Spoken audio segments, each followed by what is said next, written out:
tour à Whistler. On a une grande chambre. Alors attendez, je ferme derrière moi en essayant de ne pas tout claquer. Alors je crois qu'il y a une piscine extérieure chauffée et jacuzzi. Bon, à droite la salle de bain, c'est pas le plus intéressant. Alors c'est équipé et équipé.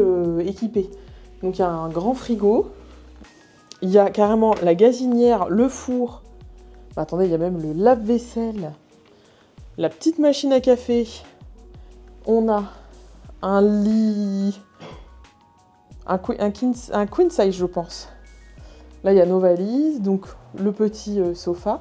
Et il y a une double terrasse. Alors, il y a une terrasse de ce côté. Donc oui, hein, ça donne sur la route, mais ça, de toute façon, il y a des rues tout autour. La cheminée avec, voilà, cheminée à gaz, hein, sûrement, qui était déjà allumée. Et je peux vous dire que ça fait du chaud. Voilà le petit room tour de Whistler. Alors, Whistler, petite particularité. Si vous vous rappelez, Whistler a accueilli les JO en 2010, donc on est passé en arrivant pas loin de Lake Placid, donc il y avait notamment des épreuves. Le village olympique, on est passé pas loin, mais c'est fermé, et il y avait tout ce qui est saut à ski, etc. Je pense que le village olympique, il faudrait que je vérifie, peut-être que je vous mettrai ça en commentaire là, n'est ouvert que l'hiver.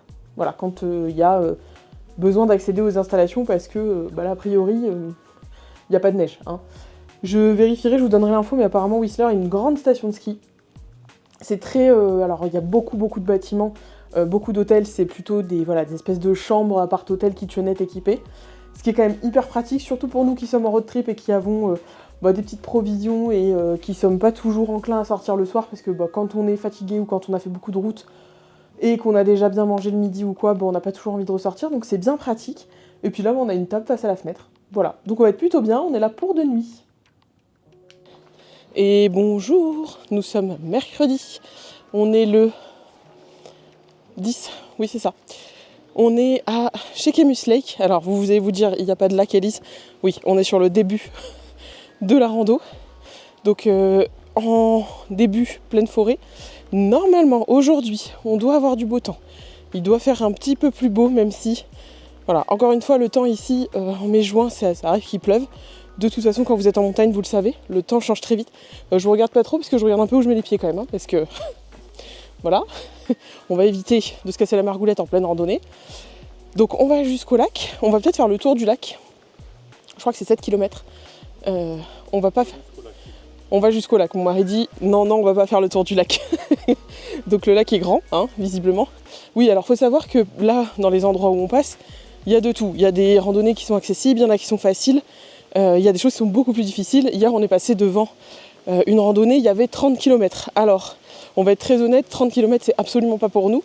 On n'a absolument pas la condition physique pour le faire, on n'a absolument pas l'entraînement. Donc on fera pas, on sait qui on est, on fait pas n'importe quoi.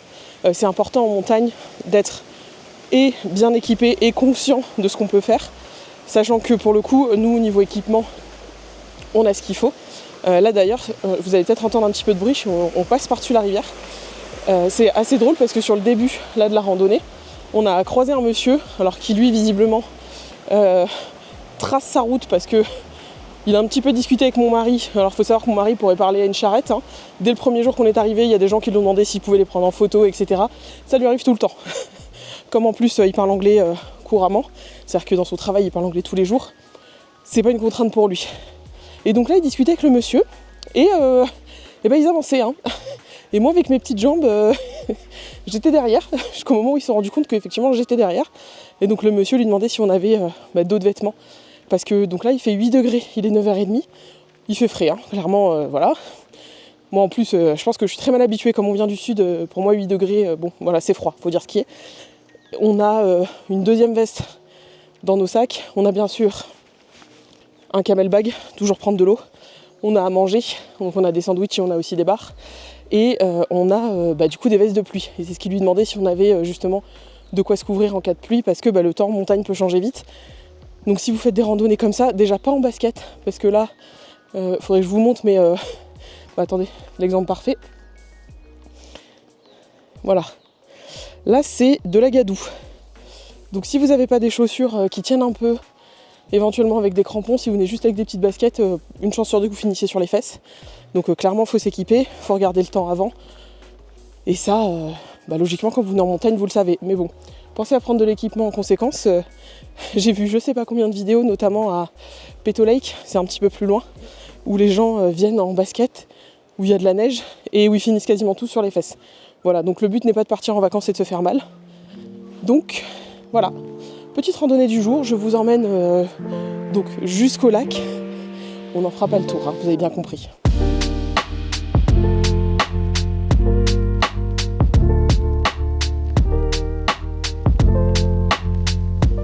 Et bien voilà, fin de... Chez Samuk.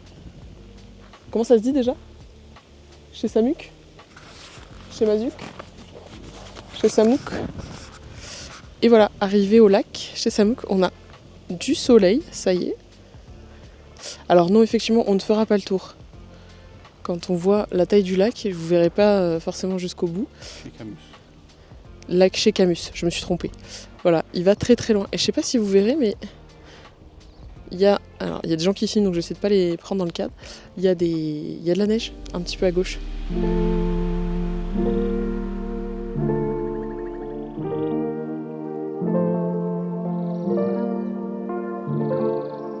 Bon, eh bien nous voilà à Joffre Lake, on est jeudi. Alors, juste avant d'arriver là, nous avons vu un ours. Oui, donc un ours noir, ce sont les plus petits. Alors vous aurez quelques images bien sûr. Donc ce sont ceux-là avec lesquels, s'ils vous attaquent, il faut faire la bagarre et il faut se défendre. Alors, écoutez, on l'a vu de loin, c'était très bien. Je ne sais pas qui a donné ce conseil de se défendre et de faire la bagarre avec ce genre d'ours. Moi, de le voir juste sur le bord de la route, ça m'a pas donné envie. Voilà, mais donc c'est ma mission d'observer les alentours et de voir si il y a des animaux. On a vu une petite biche ce matin, je n'ai pas été assez rapide, je n'ai pas pu prendre la caméra et vous la montrer. Par contre, l'ours, j'ai été assez rapide, il était dans une, vous le verrez, comme une petite clairière. Bon, quand il nous a vus, il n'est pas resté très longtemps et il est parti, mais voilà, on a vu notre premier ours, ça fait une semaine qu'on est là. On s'attend entre guillemets à voir des ours parce qu'on sait qu'il y en a. Maintenant, effectivement, rencontrer des ours quand on marche à pied, on s'en passera, hein, je vous cache pas, surtout les ours bruns, parce que c'est quand même très impressionnant.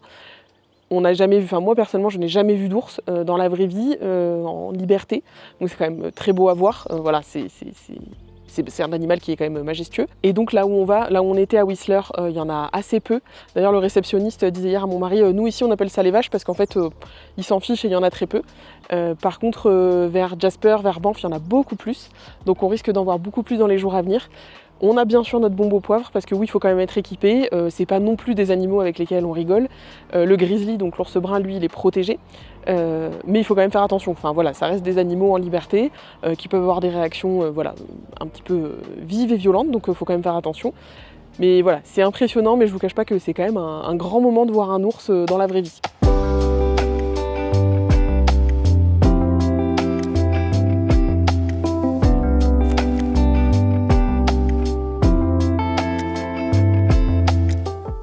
Alors, je vous fais un petit commentaire voilà, dans le vlog parce que le paysage a beaucoup changé. Alors, on est toujours en Alberta, hein. Non, pardon, en Colombie-Britannique. Mais alors, c'est devenu beaucoup plus, je vais pas dire aride, hein, il faut raison garder, mais il y a beaucoup moins d'arbres.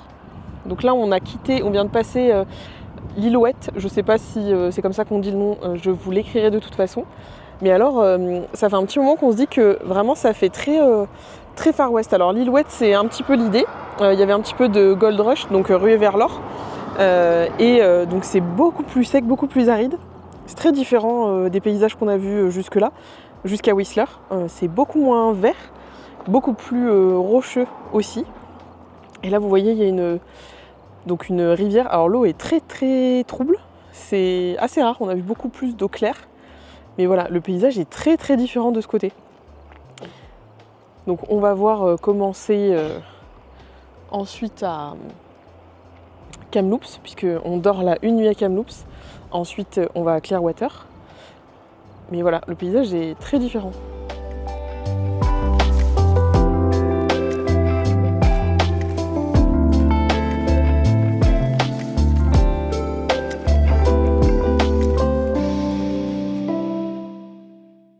Alors, ce soir, on est sur de la grande cuisine, puisque, sous vos yeux ébahis, une dégustation va être faite de Domino's Pizza. Voilà. Je n'ai jamais mangé Domino's Pizza. Chez nous, c'est pas quelque chose qu'on consomme particulièrement. Et il y a un Domino's Pizza à 5 minutes de l'hôtel. Donc là, on est à Kamloops. Voilà, on fait simple et efficace. On va très peu au restaurant en Amérique du Nord parce que souvent, c'est pas incroyable et c'est globalement assez cher pour l'avoir fait à New York et dans d'autres villes. Alors, qu'on ait les moyens ou pas, moi honnêtement, si c'est moyen et payé relativement cher pour que ça soit moyen, c'est pas très ok. Donc, régulièrement, quand on est à l'hôtel, on va chercher soit emporter, soit on prend des choses, voilà, pizza, etc., fast-food, ça nous arrive, oui. On est des gens de la vraie vie, voilà, je vous ferai pas croire qu'on va au resto tous les soirs et qu'on mange super bien. Ce n'est pas le cas. On est en vacances, on fait aussi ce qui est pratique. Donc, je peux avoir une part. 6 cheese, parce que pourquoi 4, pourquoi 5, non, 6 c'est encore mieux. Écoutez, c'est du fromage avec de la sauce tomate sur une pâte. Voilà. Alors, après la dégustation de pizza, bon, il y a un petit peu de bazar sur le lit, mais bon, je ferai comme si vous n'avez rien vu. Je vous fais le haul Michaels. Alors, oui, j'ai jamais fait de haul sur la chaîne, écoutez, ça fait partie du vlog. Si vous connaissez pas Michaels, c'est un magasin de loisirs créatifs aux États-Unis, enfin Amérique du Nord, puisque là on est au Canada. J'avais jamais eu l'occasion d'y aller. Alors, c'est un magasin où vous avez de tout. Donc, loisirs créatifs, tissus, tricot, choses à peindre, papeterie, coloriage, bref, choses diverses et variées à customiser, etc. C'est plutôt connu en Amérique du Nord. Alors, pour ceux qui ne savent pas, parce que vous ne le savez certainement pas, je fais beaucoup de loisirs créatifs, notamment de l'aquarelle, mais aussi j'ai un journal, donc un carnet de voyage que je tiens pendant notre voyage, et je récupère au fil du voyage plein de petites choses.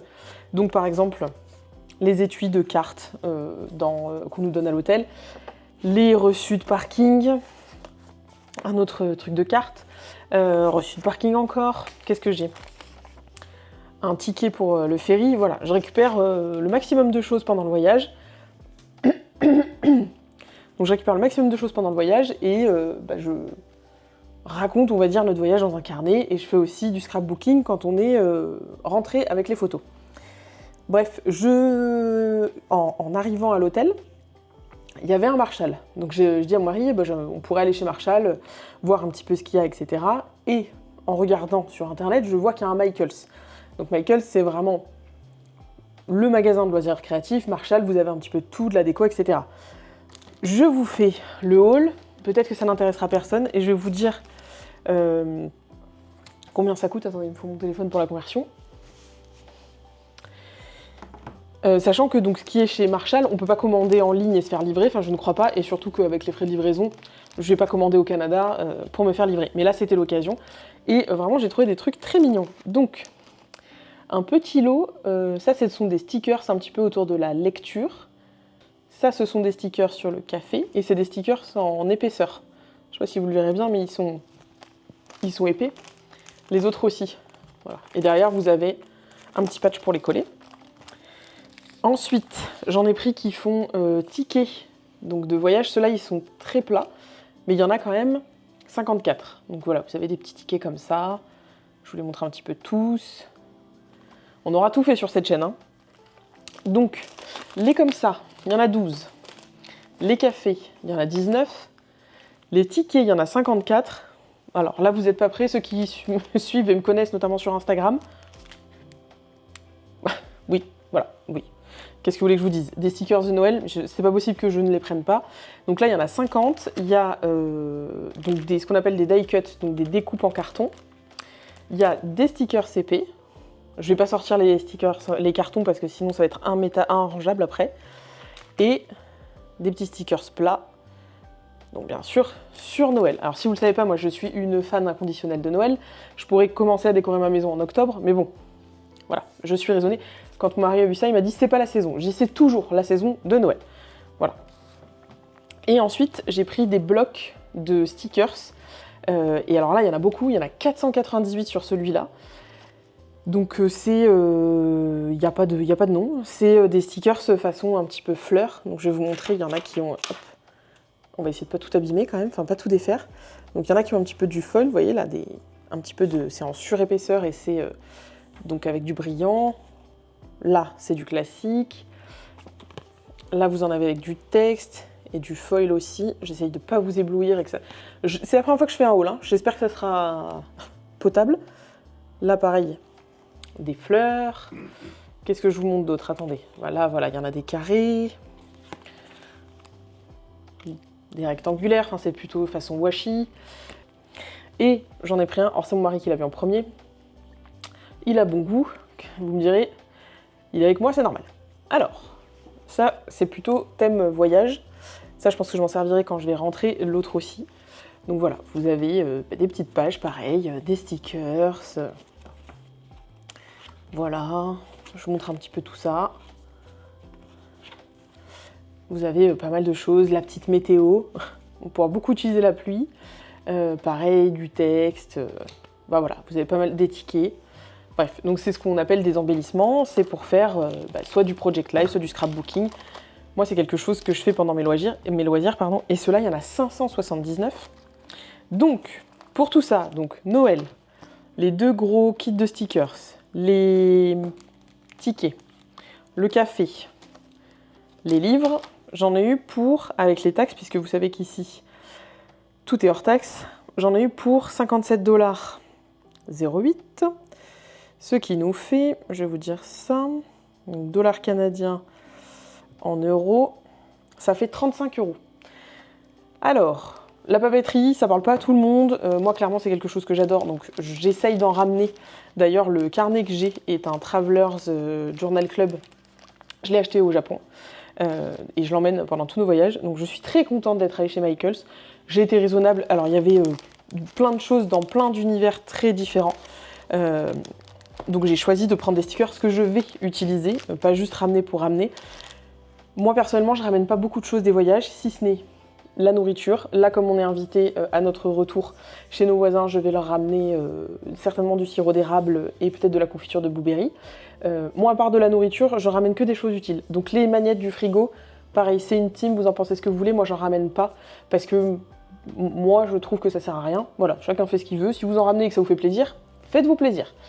Je préfère ramener des petites choses comme ça qui vont être utiles et que je vais utiliser et qui vont me rappeler le voyage, plutôt que ramener des choses que je vais mettre sur mon frigo et qui serviront entre guillemets à rien, ou alors effectivement de la nourriture, ou si vous me connaissez aussi, des cosmétiques. Généralement quand on part en Asie, j'en ramène. Là, au Canada, il y a quelques marques qu'on n'a pas ou qu'on a beaucoup plus cher en France, donc je regarderai certainement au retour, mais je suis pas sûre de ramener quoi que ce soit. Je suis déjà très contente de ces petits achats. Donc voilà, c'était la partie haul. Il n'y en a jamais dans les vlogs voyage parce que je ne ramène quasiment rien, ou du moins pas des choses qui valent forcément le coup d'être montrées. Je vous montrerai peut-être un petit peu plus tard, si j'achète des choses, des petits cadeaux, je vous les montrerai. Voilà, c'était la partie haul papeterie, puis ça vous permet d'en savoir aussi un peu plus sur moi, parce que j'adore la papeterie, je fais beaucoup de loisirs créatifs. Donc c'était l'occasion en étant ici d'acheter quelques petites choses que je ne trouve pas en France et pour lesquelles je n'aurais pas passé commande parce que en termes de frais ça aurait été bien trop élevé.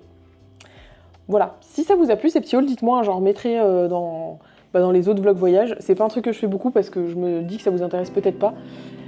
En même temps, les vlogs, c'est vous montrer ce qu'on fait en voyage. Voilà, ce qu'on fait en voyage, c'est aussi aller faire un petit peu de shopping.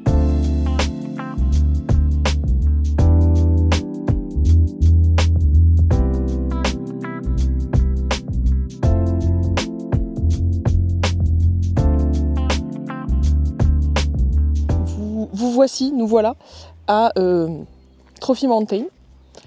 Donc on était parti pour peut-être aller jusqu'au lac, sauf que vous le voyez un peu derrière moi, il y a de la neige. Vous aurez vu des plans certainement avant. En fait, il y a beaucoup de neige. Là, on est plutôt sur une plaine. Il y a encore quelques arbres et un petit peu de neige. Alors ça se couvre un petit peu aussi. Vous le verrez, il faisait un petit peu plus beau tout à l'heure. Donc on ne va pas jusqu'au lac parce que 50 cm de neige. Mon mari est en short, on a des chaussures basses. Et moi je me suis déjà enfoncée tout à l'heure, tellement enfoncée que en fait mes fesses sont arrivées dans la neige. Voilà, je me suis posée finalement dans la neige, avec toute l'élégance qui me caractérise. Alors écoutez, en tout et pour tout, on a croisé 6 personnes sur le trail. De toute façon, vous verrez, il n'y a personne. Il n'y a personne derrière nous, il y a des gens qui se sont assis un petit peu plus loin. Mais il n'y a vraiment personne qui fait la randonnée. Alors c'est certainement pas encore la saison et il y a beaucoup de choses à visiter. Là on n'est pas très loin de Clearwater. Il y a beaucoup de choses à faire dans les environs. Donc il y a du choix. Mais là vraiment au mois de juin, c'est pas l'affluence quoi. Et pour l'instant, aujourd'hui, ni écureuil, ni daim, ni biche, ni ours. Voilà, pour l'instant, nous n'avons rien vu. Petite précision, on est en gros à 2000 mètres de haut. Et je pensais que c'était un petit peu les vieilles personnes qui portaient des bâtons de randonnée. Voilà, ne me jetez pas la pierre si vous en utilisez. On en a acheté avant de partir. Toujours une idée de mon mari, hein, l'équipement c'est toujours lui. Et ben écoutez, c'est bien pratique quand vous faites ma taille, que vous devez passer à travers la neige. Bon, ça m'a pas empêché de m'ébouler dans la neige, mais c'est quand même bien pratique parce que là ça monte pas mal. Il y a 415 de dénivelé positif. Donc alors là dans la plaine ça va, au début ça montait pas mal. Et ben écoutez, bien contente d'avoir des bâtons. Voilà. Donc ce plan ne va pas durer très longtemps puisque je vais reprendre les bâtons pour essayer de descendre en un seul morceau. Mais voilà, aujourd'hui, Trophy Mountain.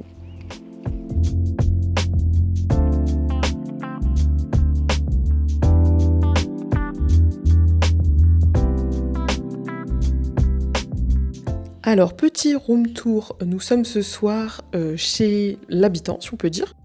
Donc chez Matt et Ursula. Donc on a une chambre, ils ont une ferme. Là c'est la pièce principale et il y a tout. Donc le lit est très très grand. C'est une grande pièce. Il y a des fauteuils. Là, il y a donc une table pour manger. C'est équipé pour se faire à manger. Donc vous avez la plaque de cuisson. Il y a pas mal de choses dans les placards. Je vous ouvre pas les placards. Là, il y a notre petite course pour 2 jours, parce qu'on reste 2 jours. Frigo et micro-ondes. Et dehors, on a également autre chose pour se faire à manger. Et là, on a la salle de bain, pareil, qui est plus trop grande. Voilà, douche, il y a tout ce qu'il faut. Il y a de la place pour mettre les affaires. Bon, les toilettes, hein, je vous fais pas un dessin, vous savez à quoi ça sert. Voilà, c'est plutôt grand. Donc voilà la pièce. Donc en fait, c'est une grande pièce. Et il y a tout ce qu'il faut. Alors ici, il n'y a pas de réseau téléphonique. Il y a juste un Starlink pour avoir Internet. Voilà. Et ça capte comme ça capte. Donc voilà. On va être plutôt bien. Il y a nos valises. Voilà. Ça, c'est donc notre chambre pour cette nuit. Donc pour ce soir, ça va être petit barbecue, parce qu'ils ont des barbecues à disposition. Donc nous, on est garés juste là. Ça, c'est la maison. Et en fait, donc vous avez 2 chambres. Ils ont mis du petit matériel, enfin une installation dehors, vous pouvez vous installer tranquille. Je vais vous montrer notre voisin. Voilà, ça c'est notre voisin le plus proche. Il est tranquillement en train de faire son goûter lui aussi visiblement. Donc voilà, ils ont 2 chambres, Matt et Ursula. Initialement, ils nous expliquaient qu'avant le Covid, ils avaient 35 chevaux et qu'ils faisaient donc des excursions avec des chevaux. Et lui maintenant, il s'occupe juste de la ferme et donc des animaux. Donc là-bas, il y a des chevaux aussi dans l'enclos. Et son épouse est public relation dans une exploitation, une compagnie minière. Voilà l'extérieur. Et donc on a été accueillis par les 3 chiens, donc ils vous préviennent qu'ils ont des animaux. Ils ont aussi des vaches. Et ils nous disaient que cette année, pour l'instant, ils ont vu que 3 ours, qui sont plutôt tout au fond là-bas derrière les bâtiments. Bon, du coup, je vous emmène faire un petit tour de la propriété. Alors, Matt nous a accueillis quand il nous a vu arriver. Parce que vous arrivez quand vous voulez, vous avez le code à partir de 16h. Donc nous, on a fait Trophy Mountain ce matin. Et on est allé ensuite, donc Trophy Mountain, c'était 4 ou 5 km je crois, avec un dénivelé de 415, donc positif, donc ça se sent. Ah bah là du coup, il y a une grange avec du foin, donc Matt nous disait qu'il a des vaches. Ah, il y a un petit corbeau qui se promène. Franchement, c'est très... ça fait très Yellowstone, ceux qui regardent la série. Je pense que du coup, le pâturage qu'on voit là fait partie de la propriété. C'est clairement immense. Et vraiment, comme décor, c'est incroyable. Vivre là, c'est... Il nous a dit profitez bien du calme. Ah bah c'est exactement ce qu'on va faire. Regardez-moi ça. C'est extrêmement beau. Voilà. Donc il nous disait que les ours sont plutôt par là, quoi. Voilà. Donc écoutez, si on en croise, mais franchement, c'est vraiment l'exploitation. Il y a un cheval un petit peu au fond, je ne sais pas si vous le verrez. Mais voilà, C'est vraiment très très cool. Je n'ai pas trop filmé leur maison parce qu'il y a quelqu'un qui est installé, donc voilà. Mais c'est très très chouette. Je pense que vous les verrez bien, mais voilà, il y a les chevaux qui sont juste là. Bon, je m'approche pas plus parce que le paddock n'est pas forcément très accessible. Je ne sais pas si on peut s'approcher plus, mais voilà, vous avez les chevaux qui sont juste là et qui sont bien tranquilles visiblement.